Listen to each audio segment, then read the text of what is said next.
Previously on The Collected.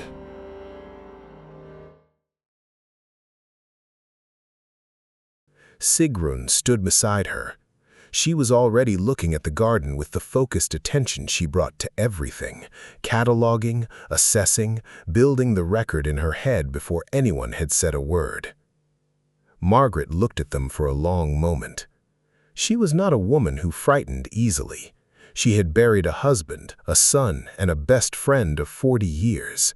She had looked into this particular darkness enough times to stop flinching from it. "You're early. I haven't finished the beds." Hel tilted her head slightly. "You said that last autumn." Margaret made a sound that was almost a laugh. She pressed her hands into the earth and pushed herself to her feet, her knees complaining. She brushed the dirt from her palms and looked at the rose bushes, bare and skeletal, just dark canes against the gray sky, but she knew what was underneath. She always knew what was underneath.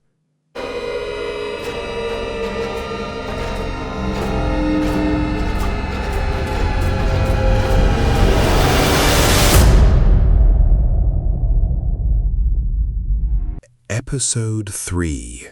The 2:47 out of Penn Station. The train was 12 minutes from the city when Marcus Webb decided he was going to be fine. He had been telling himself this for 6 months, in the mirror every morning, in the car on the way to the office, in the bathroom at parties where he stood with the water running so nobody could hear him breathe. He was 38, good at his job, had a wife who loved him and 2 kids whose names he'd had tattooed on his left forearm, and he was going to be fine. The panic attacks had started in February. He hadn't told anyone. He sat in the second car from the front, his briefcase on his lap like a shield. The car was half full. A college kid with headphones, a woman reading, an old man asleep against the window. Marcus watched the dark tunnel walls blur past and pressed his hand flat against his sternum the way his doctor had told him. Ground yourself, feel your own heartbeat, remind yourself you're here. His heart was doing something wrong. He knew it the way you know things you don't want to know, in the body first. It had been doing it for weeks, a stuttering, a hesitation, like a second hand catching on the same notch. The lights flickered just once, and in that second Marcus saw the 2 women standing at the far end of the car. The lights came back. They were still there. Hel stood absolutely still, her shadow falling wrong across the floor of the moving train, angled against the direction of travel as if she answered to a different set of rules.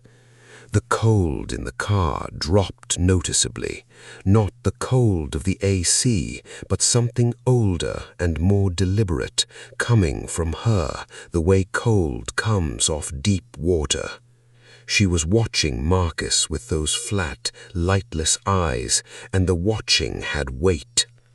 Sigrun stood beside her, arms crossed, already building her case before a word had been said.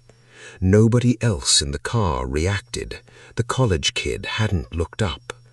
His chest stuttered. "No." Sigrun's voice was quiet but absolute. "Look at him. He has children. He has a wife who doesn't know what's happening to him because he's been protecting her from it for 6 months. She turned to Hel. "That's not a man who's done. That's a man who's been carrying something alone that he shouldn't have to carry alone. Everyone is carrying something. He has 2 daughters, 7 and 4. The younger one runs at him from across the room when he comes home every single evening." Sigrun's voice was precise and hard. He has not fought. He hasn't had the chance to fight. His body is failing him through no choice of his own, and he doesn't even know it yet. The mechanism does not require his knowledge. No, Sigrun stepped closer to Hel, but I'm asking you to look past the mechanism. I'm asking you to look at what he still has to give. Hel looked at Marcus for a long moment. The train burst out of the tunnel into grey morning light, the city dropping away behind them, flat suburbs spreading like something exhaled. Marcus saw his own reflection in the window, pale, wide-eyed, hand on his chest. He thought about his daughter's face when he came home. His heart stuttered, caught, then, slowly, painfully, found its rhythm again. He gasped once, soft enough that nobody turned. Sigrun's eyes closed briefly. When they opened, something in them had shifted. Relief held tightly in check the way she held everything. Hel looked at Sigrun for a long moment. "Not today," Hel said. The train reached the platform. Passengers filed out. Marcus sat alone in the empty car for a full minute, his hand still on his chest, his heart beating its imperfect, stubborn beat. He looked at his phone. He looked at it for a long time. Then he called his wife. She picked up on the second ring, warm and slightly distracted, the kids loud in the background, and Marcus closed his eyes and said, "I need to tell you something. I need to tell you I haven't been okay." And she stopped everything and listened. On the platform, Sigrun stood alone for a moment in the grey morning light. She watched through the window as Marcus talked, as his face changed, as the thing he'd been carrying alone became something shared. She turned and walked into the crowd. She never looked back. She never did. But for a moment, just before the crowd took her, her pace was slightly less than its usual urgency. That was as close as she got to peace. On the next episode of The Collected. She was looking at Joel with that vast and patient attention, the attention of something that had all the time in every world.